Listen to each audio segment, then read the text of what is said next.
It's there to help you find your way. That's the point. Like the therapists aren't there going, take this path, find this direction. No, you're supposed to find your way in talk therapy. And the AI will help you. Like your therapist can be your sherpa, but they're not really great at that. What they're really great at is being a sounding board. And you basically need your own sherpa structure in place. And quite often ChatGPT can be that. Hey, welcome to Robots. My name is Jeremy. His name is Jason. We talk about technology, AI, health and wellness, how they all intersect, and how sometimes it's best just to unplug from all of it and go the fuck outside like I did today, and it was awesome. Today, we want to talk about something, and you might have to follow me down a rabbit hole a little bit here because my brain works in weird ways sometimes, and the path I've been on trying to find myself has started in a weird place and is ending in kind of a cool place. So, bear with us. I don't know where this is going, but we're about to find out. Jason, I'm going to start this by talking about the fact that as we're recording this, I was just listening to the last episode of WTF. Mark Maron, my favorite podcaster for many, many years, like a hero of mine. I've met him a couple times. Really cool guy. His show ended, and it has been a heartbreaker. I've been grieving a lot more than I thought I would. But the process of him leaving has sort of kicked open a door for me of trying to find myself, because in all the years that I've been listening to his show, I've really related to a lot of the content that he shares, a lot of his worldviews. And with him leaving, there's been this sort of like vacuum, this absence that's starting to open up. It's like, what am I going to do without this voice in my head in the gym every day? Who am I going to turn to for that sense of comfort and belonging? And along that way, I've been sort of asking myself those questions and in turn asking them to AI to help me sort through the fogginess and spider web of thoughts that I've had. And I've landed in some really interesting places and started to find something I've been searching for nearly 50 years. And it is, what the hell is fun? Like, what do I actually like to do? When I have an open time on my window, I usually panic. I'm like, what the fuck? I don't know what to do with it. There's 1,000 things I could do. I get paralyzed. I do none of them. And then I feel like shit for the rest of the day because I didn't do any of them. No. You pick up your phone and you start looking at shit. Yes, that's the other thing. You do. That's what you do. That's what you do. Yes, and like picking up the computer, there must be something on here that can fill the time and pass it by or whatever. So yeah, it's been super interesting. And I'll stop talking there because I've been talking a lot already. So your immediate response. Yeah, I want to reframe this question. Okay. It's not what is fun. It's what do I do when I'm not occupied? Yes. Because fun is subjective. Like you can go, I'm going to do this thing because I think it's going to be fun or it's going to occupy my time. Right. Video games are a classic example of this, right? Mm-hmm. So like they allow escapism. They let you drop into a different world. There's multiple different layers to them. They might have stories. You get various levels of depth and various levels of acuity, and you can get better and better at these things as time progresses. You know, going through being able to build things or do first-person shooters or whatever it is you're going to do, you know, a useless fucking skill that you're never going to use again, unless you have, you know, teenage kids and you want to beat the shit out of them at Mortal Kombat just to show them who's still boss. I'm not saying I've done that. Of course not. I'm not saying I've done that today. I've never played a classic Nintendo game just to destroy my children and show them that I'm still relevant in 1989. Yeah, try to dunk on them. Right. So, I mean, there's a ton of truth to the notion that we as individuals are always looking for something in us that occupies us in a way that keeps us engaged for a protracted period of time. So we evolved as creatures to go out and hunt and do certain activities and then come back and do other stuff to make sure that the tribe survives. Right. And there's certain things that we have to do to make sure that we keep living. You know, we got to eat enough, we got to drink enough. We have to eat enough food, we have to drink enough water, we have to get enough sleep, and we have to protect ourselves with clothing or caves or something else from the elements. Right. Once those things are kind of done, after that, the pursuit of the other becomes the thing that you can do. And as we went from these hunter-gatherer societies into agrarian cultures, we suddenly found that we had free time. And as we had free time, we had to occupy that space with other things. Yeah. And that's how you get things like reading and how you get mathematics and people actually pursuing things that are interests beyond, you know, basically wrote survival mechanisms. And then you created a commerce system where people could go through and specialize in skills and get really, really good at things. And then they could go through and they could do that really, really the thing they're really, really good at and specialized at for a certain period of time and get money or goods or services or something else. And then they would have to find something to do. So a lot of people, they switched over to things like, I'm gonna make booze that makes me drunk because being high is something, it's a good distraction for the things that I want to do. And then you have other people who are like, well, I'm going to distract myself with doing these things. Like I'm going to learn how to fish, or I'm going to learn how to tie knots, or I'm going to learn how to do blah, blah, blah, blah, blah. Mm. Now we have the internets and the compendium of human knowledge in front of us. And are we using it to become better knot tires and better rope makers and using it for plumbing and using it for fixing our cars? I mean, sure, people are doing these things in small little I tidbits have because they're that in my watching notes. videos. That's a topic for another time. The day I fixed my car with AI, we'll have to talk about that. Right. So, I mean, we use these things to go through, these tools to go through and figure out how to make practical things in our lives not a problem. But eventually, you run out of time or interest or something else. And at some point, there becomes an information overload where you can't take anything. And we have subsumed, we have given over our desire to want to know a lot of things and supplanted it with the desire to be distracted by things. And follow me on this path really, really quickly. If I back in the 90s when I had to look up a research project, I could not, I mean, the internet was there, but it was pretty much fucking useless, Right. And inaccessible. And it was over 2400K, actually really a 1200K baud or 1200 baud modem. Nobody knows what you're talking about. It doesn't matter. Crazy fucking slow. So like dial up, like beep, like all that. Yeah. Imagine the grandfather of that. Right. Which was like slow. Like it was terrible. But so back in the day, if you had a research project to do, you would have to go to the library and look shit up. You'd have to open up encyclopedias, or you'd have to open up multiple different tomes of textbooks. And those textbooks had circa dates. This was written then. And you may or may not have the most accurate, up-to-date information. Your information may have been totally changed and altered by some other form. But you had this basis of this thing that you could say, I have a truth, here's my cited resource. Thump. And people could go back and look at that cited resource and look those pieces up. Now, you just have the internet, and it's a ton of information, some of it useful, some of it not useful. No real circumstance on these pieces, no real sets of information out there that are really pinned up for a way for you to collect knowledge and information. And at some point, people are like, I'm okay with that. Yeah. I'm okay with my information being entertainment, or maybe more specifically, I'm okay with my entertainment being information. Not valid, not good, just something that distracts my brain and keeps the fuzzy monsters out. Yeah. Because I don't want to deal. And we Well, don't want to now deal fast because there's too forward, many right? fucking Like, signals. With the promise of AI and all of us, never having to work again. Yeah. What the hell are we going to do with all that free time? Like, right now, we got 8 hours covered, another 8 sleeping. So 8 hours working, 8 hours sleeping. And then there's this whole like gray area of like, well, what the fuck do I do there? And we're all filling it up with scrolling because easy. Porn can only occupy so much time in a day. That's right. And as you get older, it becomes less and less exciting.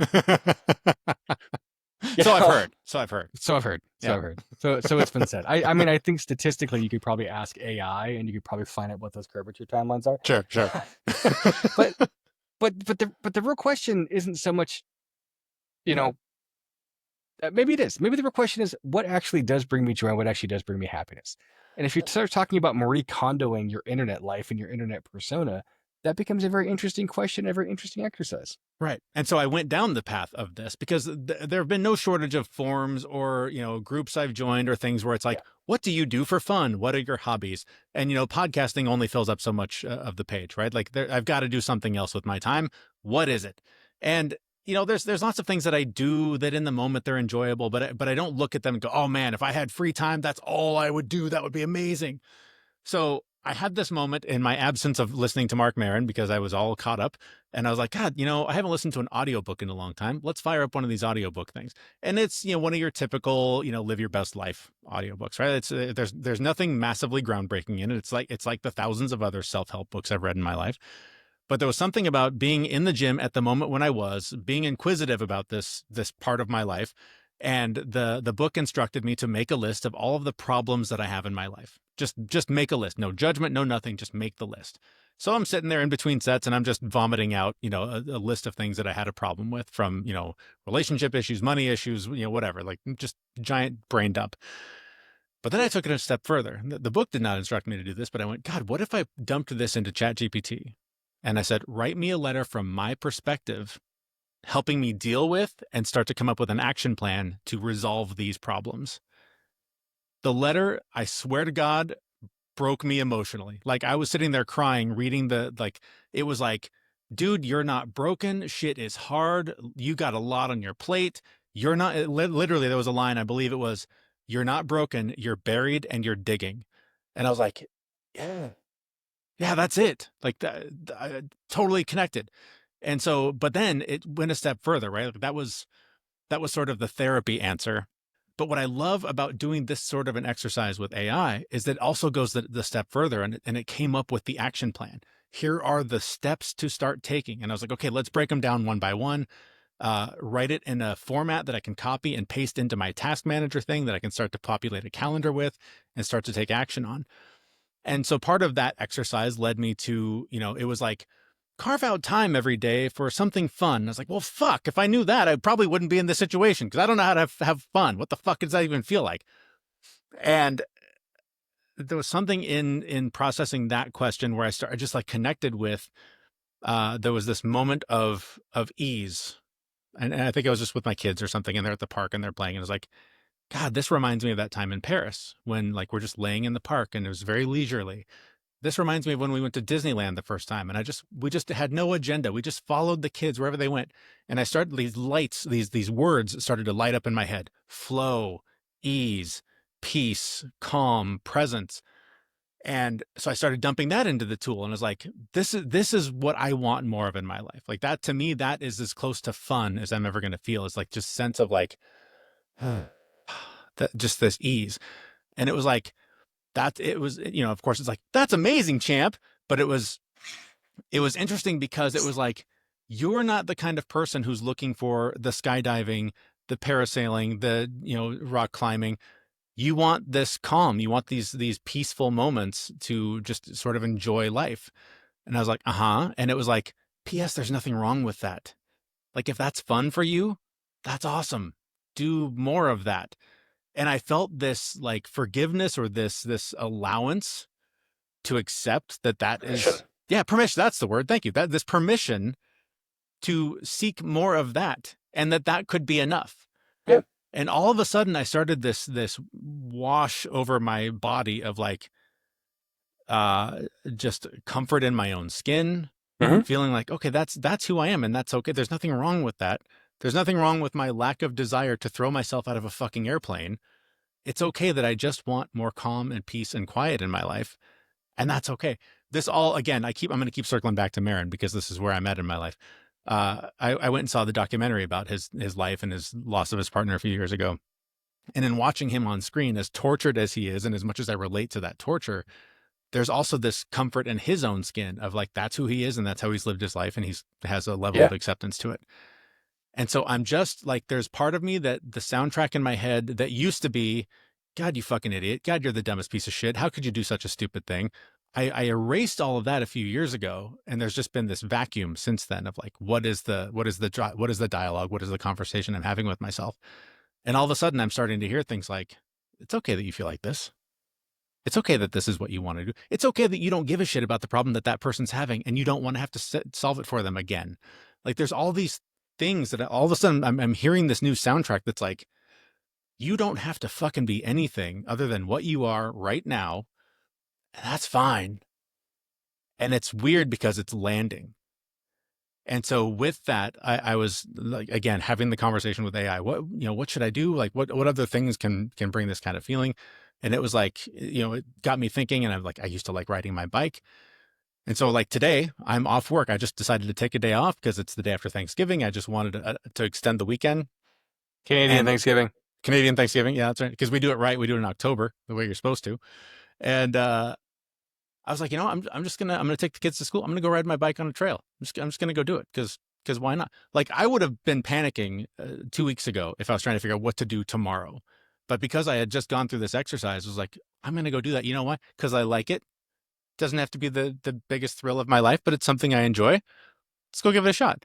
Had a great time. I rode on this trail for 2 hours. I stopped at a cafe and sat along the river drinking my coffee, talked to my friend on the phone for an hour. I was like, I can just do this. I don't have to constantly be searching for whose problem can I solve? Who can I make happy? Who can I convince that I'm not a complete sack of shit? Like I can just do these things that I want to do, and that's fine. And I know to some of you, you're like, duh, what's the fucking epiphany? 48 years I have not felt this way. So can I ask a question? No, I'm sorry, we're done. We're out of Oh, time. all right. Thank you, guys. That was a fun show. Um, when is your ebook coming out that says, here's the one prompt that you can do to save your life, and then charge people $9.99? Right, that's the method, right? That's how you do it. I can I solve all of your understand this is problems. how we become internet rich. That's right. So, That's right. so According to we every Substack post I see, with this simple exactly. prompt, I can save your life. Yes, yes. No, I mean okay. So one, um, good on you for asking yourself that question. Yeah. Um, two, good on you for having the guts to throw it into an LLM. I trust that you check the temporary chat button so it doesn't store this shit for. I did the paid version, so it's not training anything based on what I said, supposedly. Okay, Yeah. okay, okay. Well, look, I'm 50. I still don't know what I want to be when I grow up. Yeah. Um, and I'm okay with that. Like, I don't know what age I figured that part out at. And don't get me wrong, like, I'm a horrible fucking emotional mess in all kinds of ways. Mhm. I have my shit together some days, in some ways, really, really well. I don't have my shit together at all in some other ways. There's days where I've got nothing together. There's days where I feel like I've got everything together. And, the reality is that I'm normally somewhere on some kind of spectrum in that kind of place. Asking yourself the question, um, what actually brings me joy? Mm-hmm. If chat can answer that for you, I would be surprised. Okay. If chat can give you the framework Yeah. for how to answer that for yourself, well, yeah, that makes sense. Yeah. Because again, it's about a process, running through those pieces and asking yourself what's going on inside of you. Now, if it knows you well enough that it can answer those questions for you, then you've been uploaded and you're in the matrix and we're all living in a hologram, blah, blah, blah, blah. Fucking great. Let's take this off of advanced mode and set this back to novice so I can do more exciting things. I need some more cheat codes. But I don't think that's the case. I think we're living in a society and a time right now that's being uh, optimized to try and force us into particular buckets where we've got a level of productivity that benefits the system that's run by a few billionaires. And if you're not one of them, uh, you are collateral and fodder for the system, which means you have to take care of yourself because this system is not designed to feed and clothe you. Mhm. It's not designed to meet your needs. It's not designed to make you feel better. You're going to have to figure this shit out on your own because it used to be that we lived with tribes or people would look out for each other. We don't live in that space anymore. Not at all. Like, cops are considered to be adversarial in most parts of the world. Like, they're not something that you're there to look for trust. They're there. You're both a good and a bad. You're Mhm. afraid to be caught for some criminal behavior like speeding or I don't know, petty theft. I fucking did you overfill your coffee cup? Did you fill up your soda twice without paying? I mean the random shit that people get busted for is crazy. Yeah. And we all have a guilt complex around it. And we run around going, am I a good person? Am I this? Am I that? We're very concerned with how others perceive us. And most of the time, the thing that we should be the most concerned with is how we perceive us as individuals, how we perceive ourselves. There is a really good experiment that came out a long time with virtual reality headsets, where they were trying to help white people understand the experience of what it's like to be a black person Mhm. in society, where they'd go through and they'd, you put on a VR headset, you'd look at yourself in the mirror and you'd watch your face transition from, being a white guy to being a black guy in society. Yeah. And then have you walk down the street wearing this virtual headset and watching all these people like give you slight glances or different looks. I think Andrew Huberman did this on his podcast. He talked about it a couple of months ago, and it's like it completely changed my perspective. Like it's not exactly a firsthand experience, but it's enough of a simulation or replication that I can understand things from that perspective, and it changed his entire mindset. Yeah. And that all comes down to the idea of having good neuroplasticity, the ability to rewire your brain and retrain who you think you are. You are going through that exercise right now. Yeah. You are using ChatGPT to do just that thing because you're asking yourself confrontational questions that at some point were probably too scary or too difficult for you to ask, and you didn't have the right tools to look for it. But you've done years of talk therapy Mhm. and you've had years of work reading books and doing other pieces. And now you're at the point where you can actually ask yourself these questions in a meaningful way. And it's awesome and it's fantastic. But now what are you going to do with this? That's the next question. Oh, and that's exactly it. So I was kind of going back through the conversation that I had with it, and it's like you said, like I didn't ask it, "Hey, what brings me joy?" I told it, "These are my problems. How do I start to deal with them?" And step one was pick a single tangible thing you can control, and then yeah, like 10-minute writing session, go through and figure out like how you can take care of that. A couple other things I won't mention here, a couple other things I won't mention here, but then when it got into like where do you find peace? That's where I started to like just it was just one of those things where I probably have asked myself that daily for my whole life. And this time the bulb lit up. Like, I got a positive charge out of my brain when the question hit and it started to connect all these dots. So what do I do with it? Right. So today I did, I went out and rode my bike for the first time, first thing in the morning for the first time in months by myself. Didn't need to coordinate with somebody. Didn't have to be a whole family adventure where everybody had all, it was just like, I'm just going to do this for me. So now, like, what am I going to do tomorrow? Probably not a bike ride, but I'm going to set some time aside tomorrow to figure out what can I do today that replicates that feeling. Maybe it's a walk along the river. Maybe it's the cold plunge that I wouldn't normally do on a Wednesday. I don't know, but I'm going to start looking for ways to integrate more of that into my life. And keep in mind, it's a day off, right? I've had no responsibilities. Haven't had to do anything, so it's a good day. Like there's no stress. I haven't had to deal with any problems.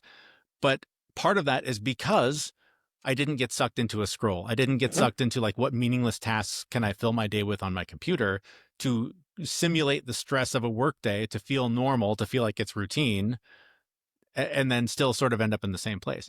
So it's helping me see my day as an opportunity to fill it more with that feeling. And I had an experience with my brother like a year ago. I went to visit him, and we've both been through the mental health battles our whole lives. I watched him in his current state in his life, literally waking up every day and going like, what can I do for fun today? And like, it's not like an intentional thing, but like they just go like, hey, hey partner, I love you. You have family. We have some shared interests. Which fun thing can we go do today? And they go do the fun thing. And I was like, God Yep. damn, that seems really cool. How do you do that? Like, that's so weird. And I'm for the first time getting a taste of that now where it's like, oh, I can just freely choose to try something. Maybe tomorrow the feeling won't be there. Maybe it won't work, but I'm sure as hell Yeah. going to try because I now have this positive reinforcement that if I do, I might end up feeling like this. So why not give it a shot? Yeah. I mean, the answer to how do you do it is you do it. Mm-hmm. Like, it's not rocket math. And I mean, there's all kinds of ways you can talk about it. There's nothing to it but to do it. The only way out is through. Like, Mm-hmm. there's a thousand, embrace the suck, Yeah. whatever you want to call it. But Yeah. yeah, waking up and having your intention that day being, I'm going to do something nice for myself is not a bad thing. And a Yeah. lot of us worry that, if I do something nice for myself, it comes at the expense of what I'm going to do nice for other people. Yeah. And, as parents and partners, we start feeling guilty about that Mm-hmm. because there becomes this sense of, if I'm only taking care of myself and I'm not taking care of others. Well, we're living in a constant airplane crash right now. Mm-hmm. Like the plane is falling all the time. Yep. So you better put your own oxygen mask on first, or else you're going to pass out on this plane and not be able to help fucking anybody. But one element of this that I want to make sure I mention is that guilt, right? That Yeah. part that comes up. I do a lot of shit for me. I go to the gym every day. I cold plunge multiple times a week. But those are not things that like I don't feel like, oh, yeah, that was fun. I had a good like I don't enjoy going to the gym. Like I enjoy that it helps clear the cobwebs and helps, sort the mental chaos. It's the suck. It's the suck. I don't like sitting in cold water, but I like that I feel better afterward. So Yeah. there's all these things that I do for myself that so that it's created this barrier to, oh, you're also going to carve an hour out of your day to just have fun, just to go dick around. Like I haven't considered it because I do so much for myself, but it's kind of like saying, well, I take my medicine, so I shouldn't be allowed to also eat food, right? Like I'm not allowing myself to explore fun because I'm doing all these other things just to like operate at a baseline that is functional in relatively polite society. Yeah, you're doing maintenance. Yeah, yeah. And so it's hard to be like, hey, I know I've done a lot for me today, but I need a little me time. Yeah. I mean, like, brushing your teeth is good for all of us. Uh-huh. It's good for your teeth, it's good for your health, and it's good for the rest of us. We don't have to smell you with stinky trench mouth. You know, I mean that's the reality of things. Is that like we keep trying to assign valuation to the things that we do Yeah. as good or bad, and Mhm. and some of those things you do are just maintenance. And we often get into this internal conflict of am I being selfish by going and doing this thing? Yeah, maybe, but Yeah. who gives a shit? Like, selfishness is how the species survived. Hmm. And you are somewhat biologically pre-programmed to do some of those things. Now, does that mean be selfish at all costs and hurt everybody in the process? Well, no, absolutely not. But it's okay to go, I need an hour to myself to go do something that I actually enjoy. That's not maintenance. That's not the suck part. And I Hmm. mean, I'm lucky enough that I like my workouts and I Hmm. like going to the gym. And yes, it sucks, but part of the fun part about it is the group misery that I'm there to participate in Hmm. and the complaining and whining. And I go to CrossFit and it's a fucking stitch and bitch circle. Right. Like we get in there and we talk about all kinds of things. I mean, we try to avoid politics and religion in general, but they come up and we Yeah. talk about it and we've got, opposing opinions and views. But for the most part, we're throwing around heavy weights or breathing hard, and we give each other a fist bump at the end and go, "Good job," and then we go about our days. Yeah. And you know, most of us will stop and do something on the way home, or we'll stop and pick something up, and that little guilty pleasure might be like, I stopped and got a cup of coffee, or Right. I stopped at Costco and I bought myself splibbity blah, whatever. Right. But when I leave there, I feel tired. Hmm. Like, I don't leave there going, oh, I feel so much better. Like I'm exhausted. I'm Yeah. worn out. So my treat when I get home, when I'm really tired in those kinds of situations, are I might turn off my phone and I might turn off my computer and I might go lay down in bed for half an hour and turn on like a 30-minute sleep cycle Yeah. thing that's got binaural beats on it to try to like recoup and recover in this kind of way. Yeah. Is it being selfish to do that? I mean, maybe.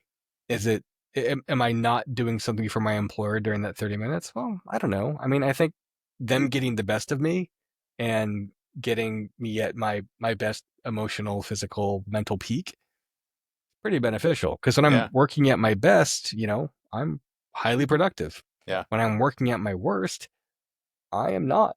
Yeah. And I Yeah. might make mistakes. So I mean, it's all a balancing act, and it's all trying to figure these pieces out, and it's a never ending process. I mean, it does end at some point, but as long as you're alive and as long as you're processing oxygen and turning food to shit, you're you're gonna have to make these kinds of decisions and Yep. calls, and they're not always going to be right, and people are going to get hurt in the process. And at the end of the day, you need to be able to look yourself in the mirror and go, all right, I'm doing it. I'm getting by. I'm making these things work. I'm Yeah. doing what I can to not hurt other people along the way as I figure out what my life is going to be and my journey in this space. Yeah. And it's hard and Hmm. it's complex and there's not an easy answer for this. There's also not an easy fit. right? Like there's not a formula that's going to work for everybody.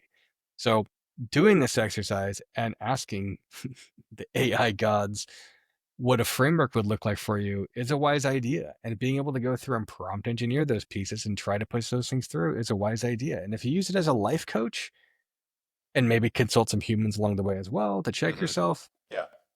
I think there's real benefit to this. That was the thing that was really cool. I was talking to a friend of mine about this today as we wrap up here, because my computer will literally die any second. But the thing that was so compelling is that we were talking about this because he's going through something similar. He's doing the same sort of prompting in his life and trying to get his shit together. And it was just cool because we both felt like, therapy's awesome. It's a great place to vent. It's a great place to be validated. It's a great place to have someone say, yeah, lots of other people too. Here are some simple things, like sort of the typical responses and advice that you get.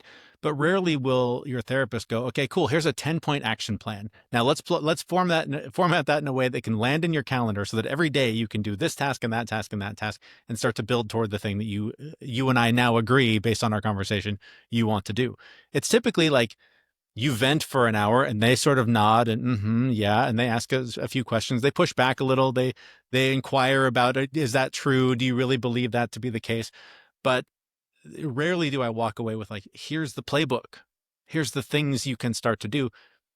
They may not, again, they may be the wrong thing, but they're at least a direction to go rather than same time next week. Okay, see you then, right? Like, Yeah. it was really cool to be able to open up, share that stuff, and have it be a two-way conversation, not talking to the chair, not writing the letter and setting it on fire. It was just like, I got some shit. How do I deal with this? And it's like, you're awesome, bro.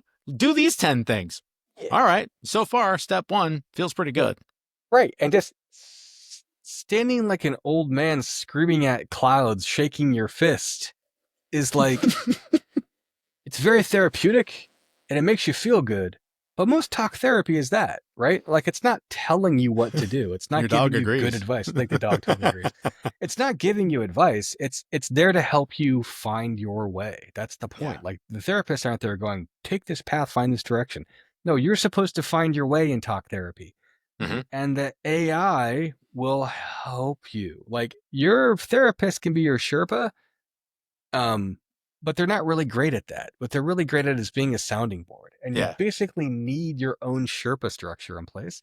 Yeah. And quite often ChatGPT can be that. Yeah. Has been for me. Yeah. So yeah, very interesting time, very interesting feelings I'm experiencing for probably the first time, if not the first time in a very long time. So hey, and no boomby bloomby for the AI this time. I know we didn't take a complete dump on ChatGPT this time. That's a pretty big win for us as well. So, I mean, don't get me wrong. It's still going to be the death of all of us. But for now, yes, of course, it's pretty awesome. So enjoy the ride. Yeah. All right. Well, I guess that's it for this one, because if I don't stop talking, the computer is going to make me. But thank you so much for listening. If this has been helpful for you, if you have questions about like how I got there and the questions I asked and all that shit, email us, ask us on social media, however you want to get in touch. Happy to help. I'm not going to sell you anything for $9.99. I'm not going to make you sign up for my $6,000 course because I don't have any of that shit and I don't want to make any of that shit. But however, I can make one of those for us really, really quickly with ChatGPT if you want. Yeah, I mean, if you really want to pay us $10, we'll whip up some shit and send Not it a to problem. You. Not a problem. But anyways, feel free to reach out if this has been helpful, or better yet, share this with somebody. And while you're there, why not rate and review us as well? You can do all that at brobots.me, and that's where you'll find another episode of this. Hopefully something positive and uplifting, but probably more doom and gloom and the end of the world stuff as well. That's all coming next week at brobots.me. Thanks for listening. Thanks, everyone. Bye-bye. We know this podcast is amazing and it doesn't seem to lack anything, but we need a legal disclaimer. Prior to implementing anything discussed in this podcast, it is your responsibility to conduct your own research and consult your physician. You should assume that these knuckleheads don't know what they're talking about, and they're not liable for any physical or emotional issues that occur directly or indirectly from listening to this podcast.